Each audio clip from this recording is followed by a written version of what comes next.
Okay, class, welcome to your introduction to Google Earth.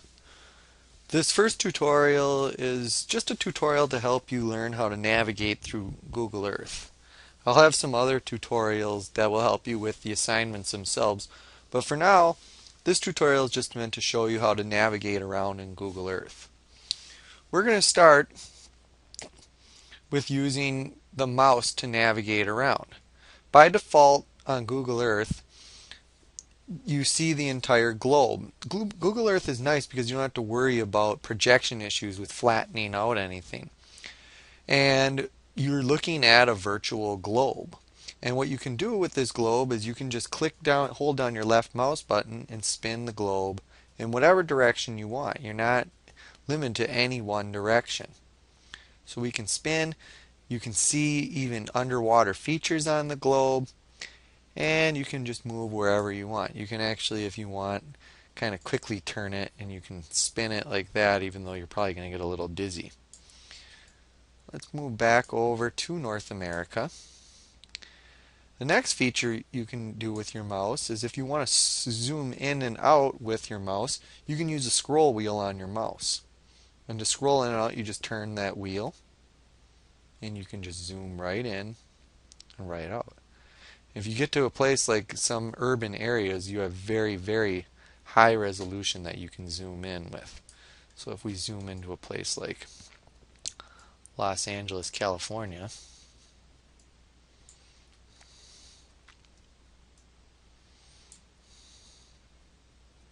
soon as it catches up with us, you would see you can get some very nice resolution. And that's all with scrolling your mouse. You might remember Los Angeles from the home project video. Now, also with the mouse, we might want to look at Los Angeles with a different view. So I'm actually going to go over here and 3D buildings are on. So if we look at Los Angeles from a different view, we might want to look at it tilted because this is showing us Los Angeles from an aerial view, but we might want to see it in different ways. So if I hold down the right mouse button, I can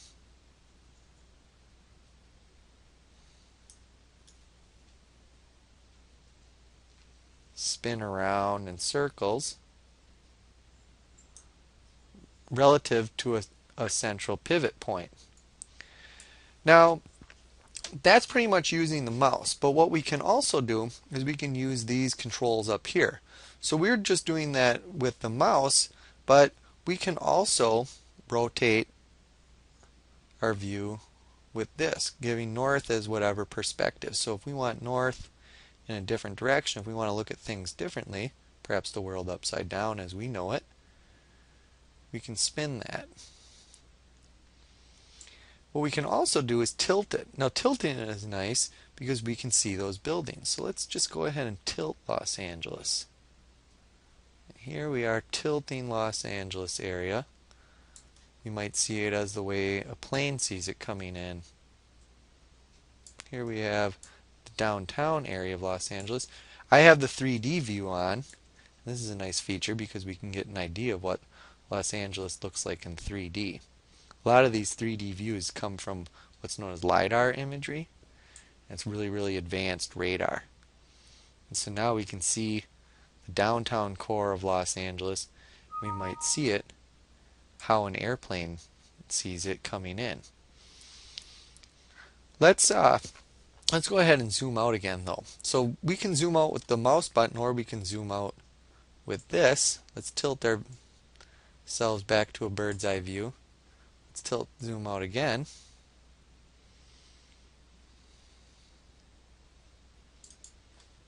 Let's just zoom out the rest of the way with our mouse and go back to a place that we're a little bit more familiar with, Eau Claire, Wisconsin.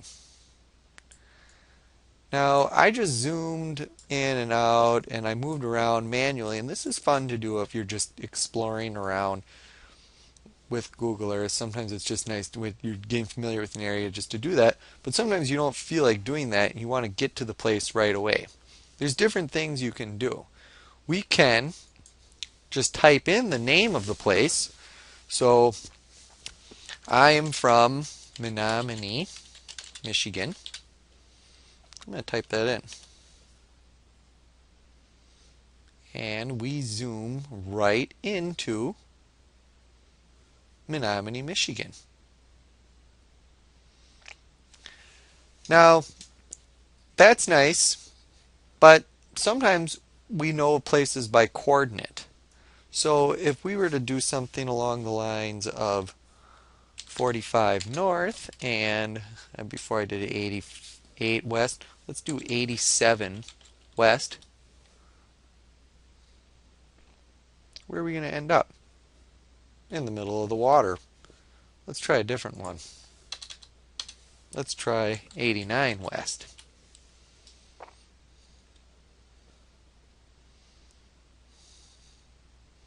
And that's what I wanted. That puts us over here, pretty close to Wausau, Wisconsin. Those coordinates are world geographic coordinates. They're latitude and longitude, minutes, or degrees, minutes, and seconds. You can see where you are in terms of that right over here.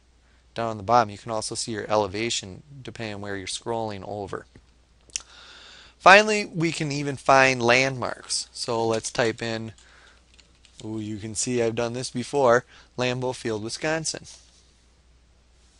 If we type in Lambeau Field, we get a lot of businesses associated with Lambeau Field, but we also get Lambeau Field itself. There's some information on it. You can even get some photos on it. And we can even zoom in on Lambeau Field. So we can take a look at Lambeau Field. Now, you're not going to see Lambeau Field filled with fans during the Packer game because these images are added as they get better and as Google Earth acquires the image collection. You can actually bring in historic images. You can look at time-based images. We'll do that a little bit later. I'll show you that a little bit of that right now in the places. So let's just X out of how you find places. Let's go into the Earth Gallery. So in the Earth Gallery, we have a whole bunch of different featured Google Earth files that you can look at. These are KML, or if they're zipped up packages, they're KMZ files. So let's take a look at the imagery updates. Notice how that goes into My Places. You'll see the latest imagery is from September 7th of 2011. We zoom out. We can see outlined in red where those latest image files are added. Quite a bit in the Wisconsin, Minnesota area and Iowa.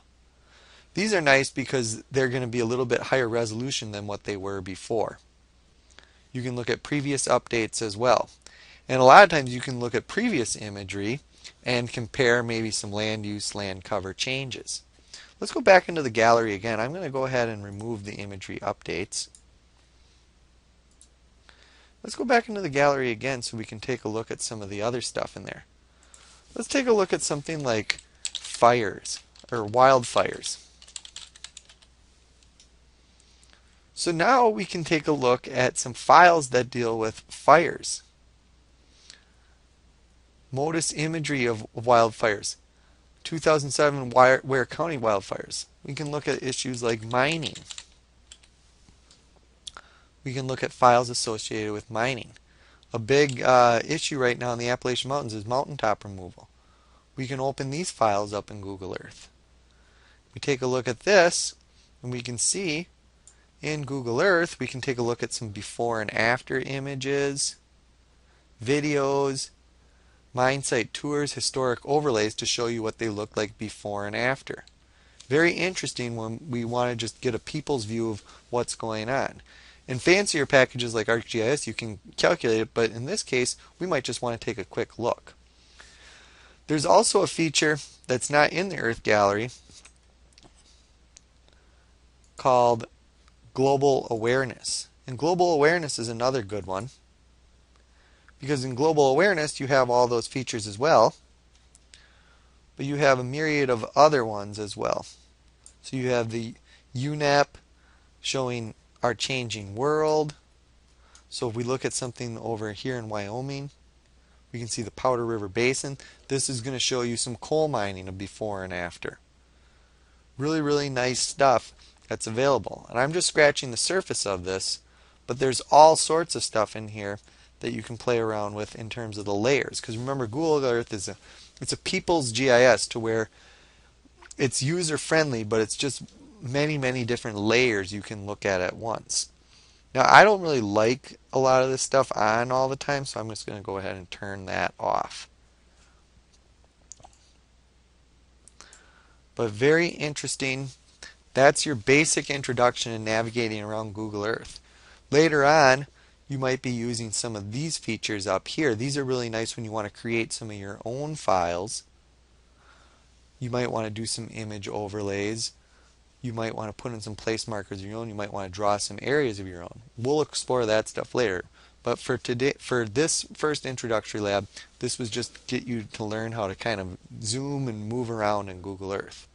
I hope you enjoy it.